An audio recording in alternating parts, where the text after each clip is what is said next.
Well, muchísimas gracias for clicking on through from my out of the theater review of Kingdom of the Planet of the Apes. It is now the next day, having slept a night after watching it, and I honestly can tell you I love it even more. Yes, it's long. Yes, there's some pacing issues, and the like I said, there's some old hat ideas, but you know what? It's dwarfed for me by what a spectacle this is of the story and the acting. So what we're going to do in this video, as I promised, is we have posted the film review article by Rosa Para on thelatinoslant.com. So I want you guys to get on over there and do me a favor. It's free. It's free. Sign up to our newsletter once a week.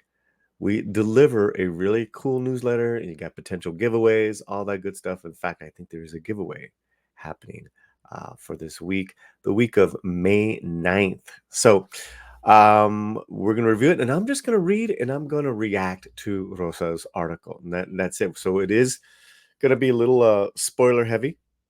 So let's get right to it. Engaging Kingdom of the Planet of the Apes is a strong entry into the Apes franchise. Movie review by Rosa Para. The most recent Planet of the Apes trilogy is widely considered one of the best trilogies in cinema, but many conclude that the franchise is massively underrated. I don't have a personal connection to the IP and wasn't excited to catch this new entry into the franchise.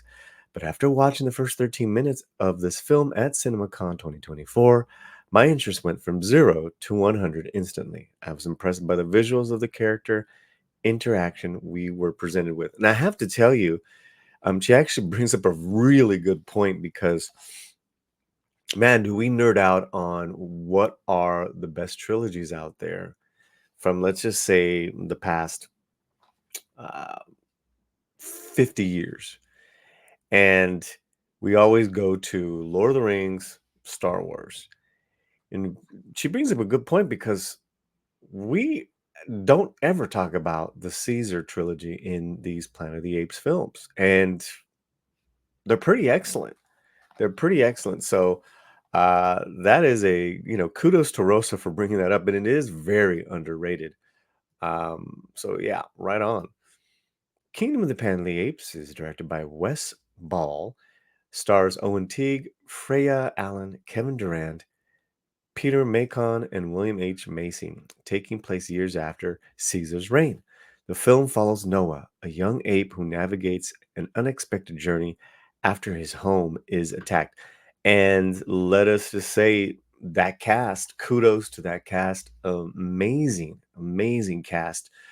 Um, from Peter Macon to Kevin Durant, what a well-rounded cast. I can't say that enough. And it's so key, so vital since it's so CGI heavy.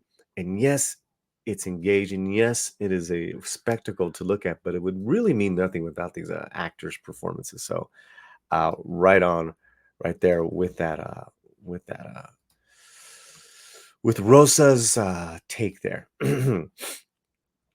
The visual effects in this film are not just stunning, but integral to the storytelling. The seamless integration of CGI brings the apes to life, allowing them to talk and interact in a way that feels completely natural. The actors' motion capture performances with their spot on facial expressions, body movements, and emotional delivery further enhance the realism. This level of detail in the visual effects drew me deeper into the characters, their stories, and a testament to the strong writing and storytelling. Yeah, you got that right away when the three friends at the beginning of the film were in the search of an egg, an eagle egg to be exact, where this eagle clan of the apes are bonded to a baby eagle at birth. And they say the egg picks you. I mean, I loved all those little details of this clan, of this very small village that later gets attacked by the kingdom. And I thought that was really interesting. Like I had said in my out of the theater, reminded me of kind of that innocent serenity and at peace with Mother Nature that Apocalypto Jaguar Claw's village had with its environment. That's what I'm getting with this. And the expressions with the CGI, with the three characters. You had Noah, you had Anaya, and forgive me, I believe, was it Luna? I'm trying to remember the female ape. Fantastic. Wonderful. Very different. Very just, again, so expressive of who they are and their personalities. I was quickly blown away by that. Caesar's a prevalent topic of conversation throughout the film. I was impressed with the parallels this has with many religions. They explicitly used the name Caesar to justify atrocious actions. The stories passed down from generation to generation vary, mainly based on where the apes consider home.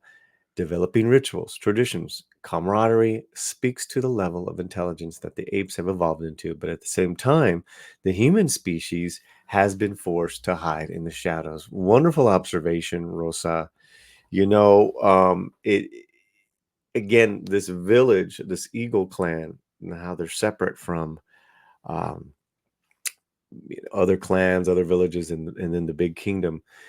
They know very little, if anything, about the legacy of Caesar, but what they have done is created their own legacy of rituals, and it goes back to that if that age-old philosophical discussion: if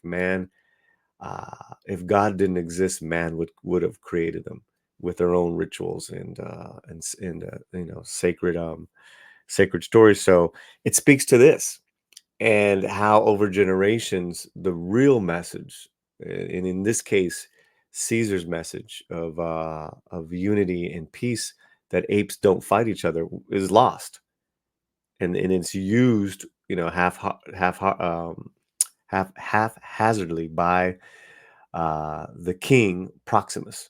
So yeah, and it's a great little commentary on what's happening right now in our own humanity, which is the best science fiction, the best type of fantasy storytelling. Absolutely, that's what Planet of the Apes has always been known for, and I think that's why it's endeared. The human story makes the viewer second guess their true intentions. What was initially interpreted as a young woman needing saving quickly evolved into a woman following Noah to retrieve a vital object. The film did an excellent job of doing just enough with the human story to introduce a potential storyline for future movies. The film doesn't shy away from letting these characters breathe, react, and interact with other characters and their environment that is beautifully depicted thanks to the gorgeous scenery. Okay, yeah. So this is really, if anything, they do a fantastic job of setting up more movies to come with the human story evolving to Noah's journey. And let's hit another deep spoiler here. The human, and what she was referring to, she's actually on a mission, and the mission is to get I believe, a particular technical device to get her people's radar system up and running. It's a huge, massive radars, and to connect with other humans. So we don't know what in the future if ape and human can live together, but that's really the setup. That's really the setup. Her character's a little devious, a little. It shows a little dishonesty, which the apes don't like with Noah. And Raka right here. Raka the orangutan has got to be the best of these characters. He talks about compassion. He talks about mercy. He talks about morals. I mean, I loved this guy. Absolutely. This just really stayed with me. Really stayed with me. While the movie has many strengths, it does suffer from inconsistent pacing and a lengthy runtime. The slow start can make the movie feel its length, and even though the third act picks up the pace, it wasn't enough to prevent me from glancing at my watch. This is a minor flaw in an otherwise engaging film. Overall, Kingdom of the Planet of the Apes is a strong entry into the Apes franchise. It's engaging and substantial enough to pique my interest to any potential sequels. 4 out of 5 by Rosa Para. You can get this story at our own website, thelatinoslant.com. Here's what I'm going to slightly disagree with Rosa. I actually thought the first hour was perfect storytelling, perfect cinema, showing you how great Hollywood can be. I loved the first hour. I actually think the third act was a little old hat and a little laborious. Let's just get to it. And ultimately, I wasn't impressed by the kingdom, just pup tents by the beach. But I do agree with Rosa in that it's really minor to the fact that how engaging and how amazing the look and feel of this movie is, the storytelling and the acting. So 4.5 out of 5. Wow, that's pretty good. I gave it a 7 last night. I'm gonna go up to a 7.5 out of 10. 7.5 out of 10. So that is our spoiler review. You can catch it on thelatinoslant.com. I will have the link to the article in the video box description. Right now, what I'd like you to do is comment. Have you seen the film? I want to know what you think of the film. I need to know. And make sure you are subscribed to our channel and checking us out at our website and our YouTube channel. Want to thank, lastly but not leastly, all the new subscribers we've been getting from our different friends. Welcome to the channel. Make sure you check out all our videos. We cover a lot of ground. Okay, thank you guys so much wherever you're at. Keep your slant fuerte. Gracias.